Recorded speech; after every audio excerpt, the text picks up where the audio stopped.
Hey friends, I'm going to join in on the pile-on Heather Haying and Bret Weinstein, two of the biggest practitioners of grievance studies of all time. They rose to prominence among the alt-right a few years ago when they objected to participating in a demonstration for civil rights on their campus at Evergreen College, revealing to the students that they are two professors who do not have much sympathy for minorities. They worked to earn the disrespect of their students. They sparked more protests and ended up resigning with a nice cash payout and the endearing love of every fascist wannabe in the US. They did a fabulous job of nailing themselves to the cross they built. They now have a podcast, the Dark Horse podcast, and occasionally get a little attention from the usual suspects. Joe Rogan, Alex Jones, Jordan Peterson, Bill Maher, etc. But their luster is beginning to dim, and they're getting some negative attention, largely because they have become utterly bonkers anti-vaccination pro-ivermectin loons. They've lost Sam Harris, for instance. Now, I can't abide Harris, and I refuse to listen to any of his podcasts, in part because his delivery is so soporific. He's like a 45 played at 33 and a third. I know, that dates me. It's also ironic because everybody says I'm kind of soft voice and talk slowly. But Harris, much, much worse. But also, Harris is just such an appalling hypocrite and fraud. So I'm filtering it through a clip from the Majority Report as he slowly plods through his denunciation of Bret Weinstein. You'll at least get to see Emma Vigeland's and Sam Seder's gleeful expressions.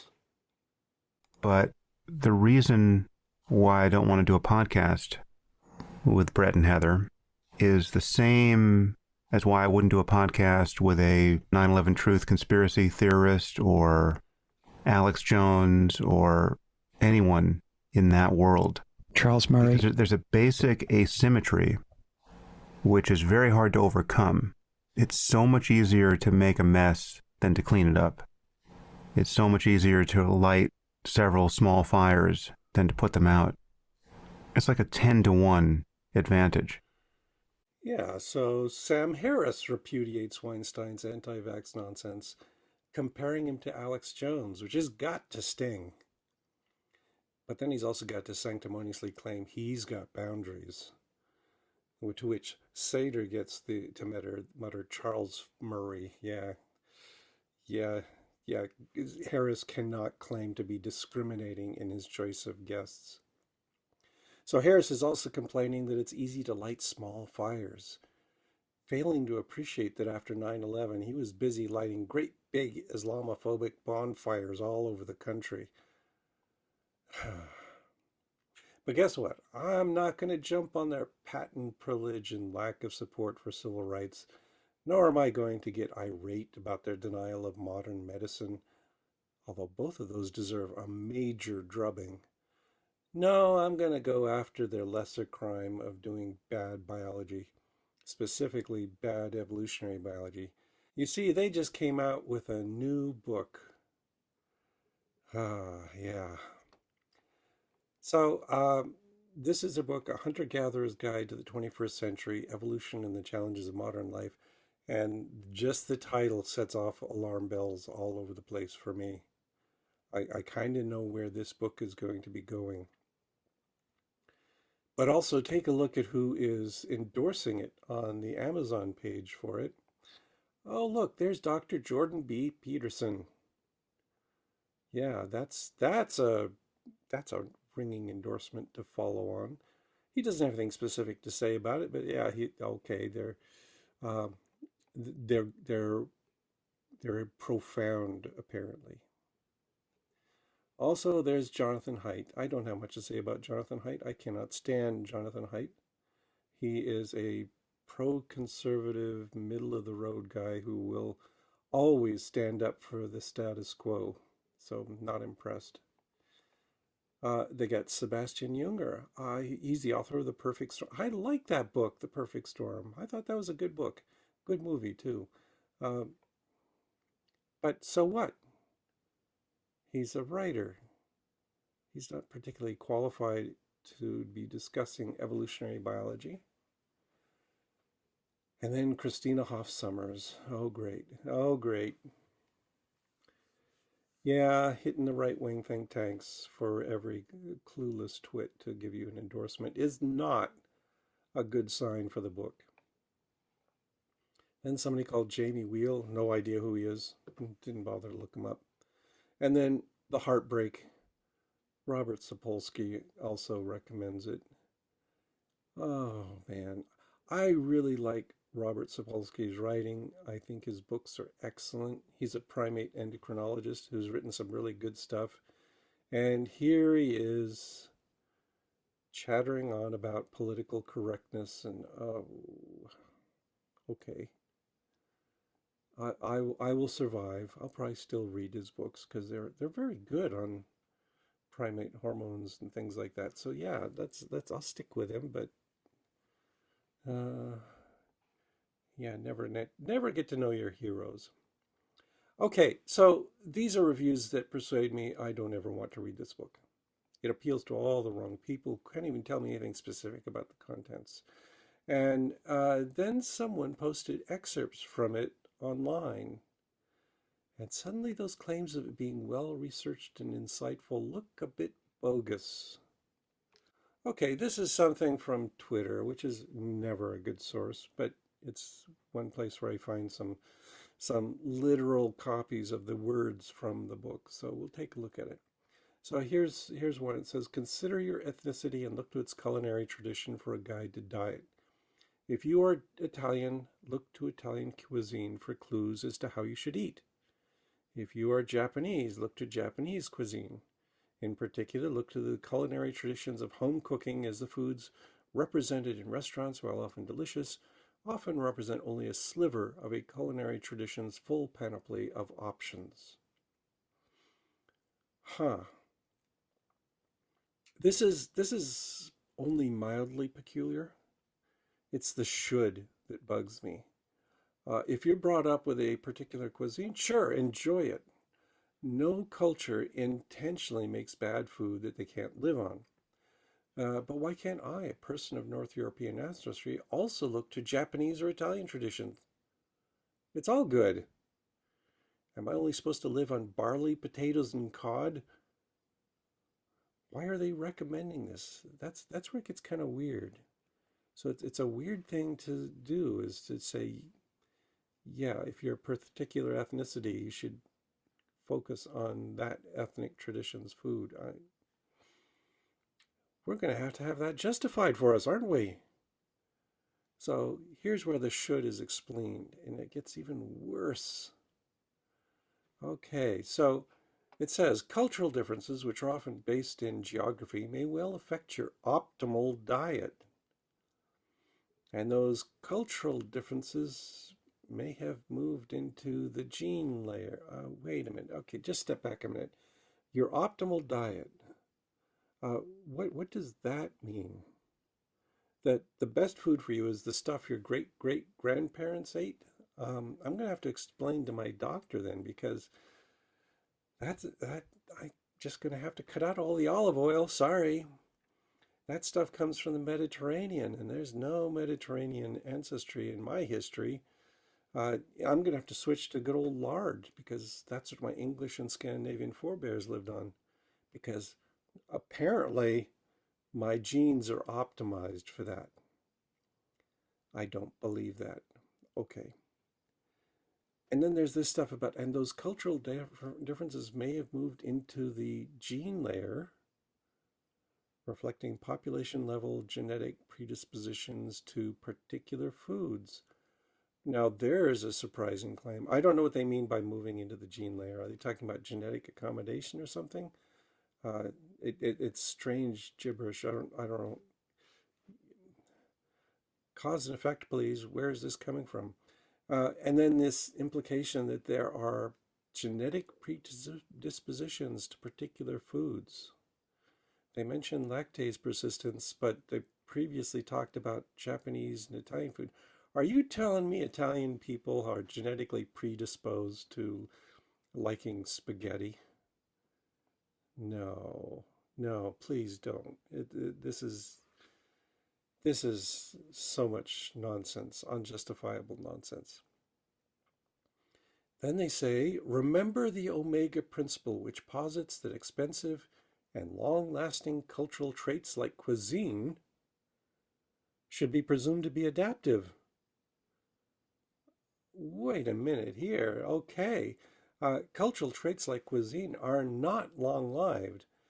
Potatoes and tomatoes and corn, for instance, only entered European culture a few hundred years ago, and they seem to have eagerly embraced them. The things we now assume are characteristic of a food tradition, like potatoes for the Irish or tomato sauce for the Italians, are relatively recent. They also don't appreciate the full range of foods that they eat. The descendants of my English ancestors who remained on the island are dining on curries right now.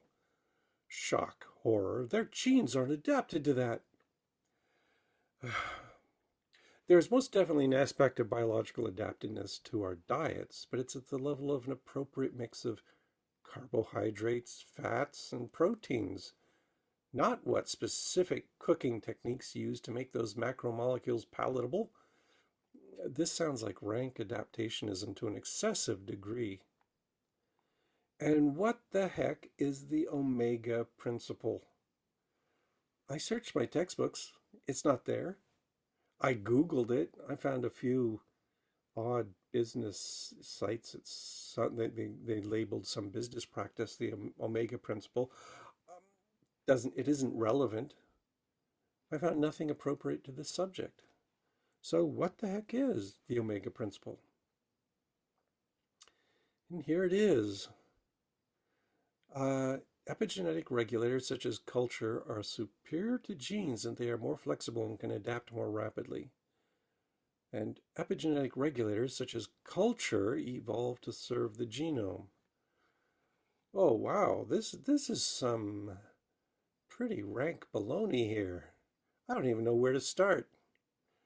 If culture is epigenetics, then the meaning of epigenetics has diffused to the point of meaninglessness. This is epigenetics as Gwyneth Paltrow would understand it.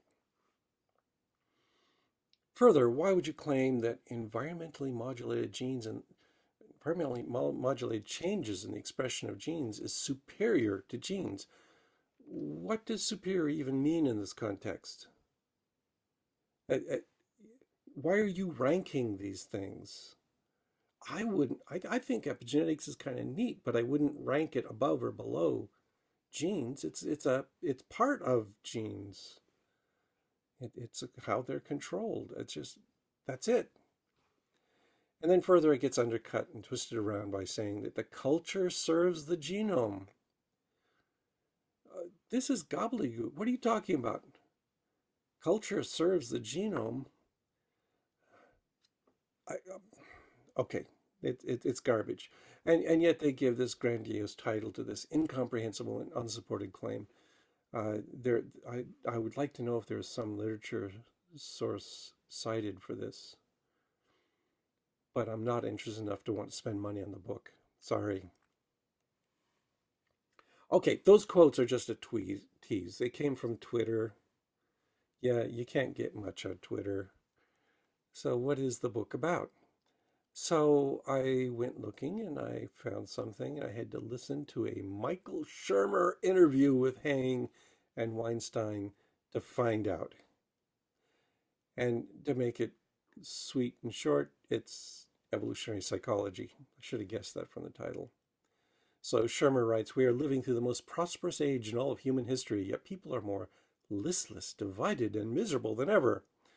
Wealth and comfort are unparalleled, yet our political landscape grows ever more toxic, and rates of suicide, loneliness, and chronic illness continue to skyrocket.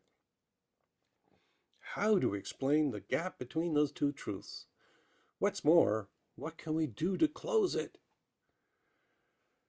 Okay. Well, what's the problem here? Well, we're supposed to explain why modern society is so toxic, suicidal, lonely, and sick. And we have to look to Haing and Weinstein for a cure. I don't know that those problems are any worse than they have been in the past. I don't think Victorian society was less toxic than what we've got now, for instance. If you ask me what was the source of our current malaise, I'd suggest capitalism, which would probably make Shermer stroke out. But what do Haing and Weinstein say? Well, we got to dig deeper into the interview. I'm sorry to say I did. Didn't make me happy. Oh man, Shermer is just awful. Anyway, so what does Shermer say here? He says, for evolutionary biologists Heather and Haing and Bret Weinstein, the cause of our woes is clear. The modern world. It's out of sync with our ancient brains and bodies. This is conservative BS, right? They're always saying how the modern world is so bad and so destructive, and we ought to go back to the past. That's kind of the definition of what conservative means. So he says we evolved to live in clans. We don't know that, but today most people don't even know their neighbors' names. Survival in our earliest societies depended on leveraging the advantages of our sex differences.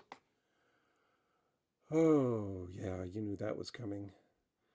But today, even the concept of biological sex is increasingly dismissed as offensive. The cognitive dissonance spawned by trying to live in a society we're not built for is killing us. Let me just say, biological sex is not dismissed as offensive. Yeah, sex is real. It's a phenomenon. It's just that it's more complicated than simple-minded conservatives want you to think it is. Okay. So this is what Heather Haing and Bret Weinstein talk about in their interview. Um, so what they're saying is basically evolutionary psychology again. If you listen to the podcast, they say human beings are adapted to the environment in which we evolved and are currently maladapted, which doesn't make much sense as an explanation. Environments always change. So every species is constantly in a state of maladaptation by that definition. So what else is new? The first population we'd call Homo was the product of mutation and change brought on by being less well adapted to their environment. So evolution just means we're on a treadmill. We're constantly changing. That's what evolution is. There was no halcyon past in which we were all naturally happy and one with the universe. If we were no longer suited to our environment, which we have modified ourselves, obviously, we would die out, right? Which could happen, but you can't very well say that this is a deep problem that we're maladapted. Haing and Weinstein also bring up the environment of evolutionary adaptedness. That's a favorite of the evolutionary psychologists. And then they dismiss their critics with a standard evolutionary psychological straw man. They claim that the critics, people like me, believe evolution exists, but not from the neck up. Oh, no, that's not it. We reject their poor comprehension of basic principles of evolutionary theory. We certainly don't think brains have been free of evolutionary forces. We reject the idea that modern brains evolved 10,000 years ago and then stopped. There's nothing new in their story. It really is just tired old EP tropes treated as if they were fact. So I went looking for better reviews that weren't from gullible ideologues like Jordan Peterson or Michael Shermer. It's a new book, so there's not a lot out there. And I suspect it's not going to be a popular book, but maybe I'll be surprised. And I did find this from Publishers Weekly. It's far kinder than I would be. But look at the problems that Publishers Weekly says they're trying to address and that they're trying to solve. Women are supposed to be chaste and monogamous. Stop eating that junk food. Kids nowadays, they are so spoiled. And the transgenders are acting up and they're bad and dangerous. Does this sound familiar? Does it sound like science? You know, that isn't science. That sounds exactly like conservative apologetics. You have to follow customary gender roles because grandma had to. And all through history, human populations have obediently followed the customs of Victorian prudes, none of which is true, obviously. Okay. It's I I have no interest in looking deeper into this book. It's a terrible book. I can tell already from just the bits I saw from these kinds of reviews that I'm seeing. Uh, so I want to end on a positive note. Let's try that. Let me recommend a good book that fundamentally refutes the Haying Weinstein view of evolution. And it was written long before Haying and Weinstein came on the scene. Well, not that long ago. It's reasonably recent. Um, it's a book called Paleofantasy by Marlene Zuk. Yeah, go read this one. This is good. So as you can see from the subtitle, what evolution really tells us about sex, diet, and how we live. Yeah, they Marlene Zuk understands this stuff. She's a professor of evolutionary biology at the St. Paul campus of my university. So yeah, just for that, I'll trust her. Okay, but no, I read the book. It's really good. You should go look it up. So she says these things like genes change when mutation provides the raw material, and then natural selection or other forces, such as individuals moving to a new place or sheer random chance, act on that material. But they change piecemeal in fits and starts, and the rest of the genome is dragged along higgledy-piggledy. Organisms don't get to shed their whole set of genes in one fell swoop, like a pair of ill-fitting trousers, even during major transitions like the shift from water to land or from ape to human. Yeah, so she's making this point that this whole idea of the environment of evolutionary adaptiveness makes no sense. That we are constantly changing. It wasn't a one-time event, even a long event that occurred in the Paleolithic, and then boom, we're done. And humans have then been suffering with the vestiges of that with no refinement ever since. Yeah, evolution, it's an ongoing process. We're constantly getting change. The whole premise of the environment of evolutionary adaptiveness sort of walls off our understanding of the ongoing process of evolution. Yeah, there were changes that occurred in the evolution of ape to human. Sure, there were biological changes, but then we didn't stop. We had changes that had to have occurred, for instance, in the agricultural revolution, so 5 or 6 thousand years ago. There's a transition. Do you think it had any effect on our genes? I would say yes, it most certainly did. Did any of those genes affect our brain? Sure. I believe it. You got to do the experiment and you got to do the observations to show it. But yeah, I would fully expect that that happened. What about a little later? What about the Industrial Revolution? Did that have any effect on our genetic makeup of our populations? You bet it did.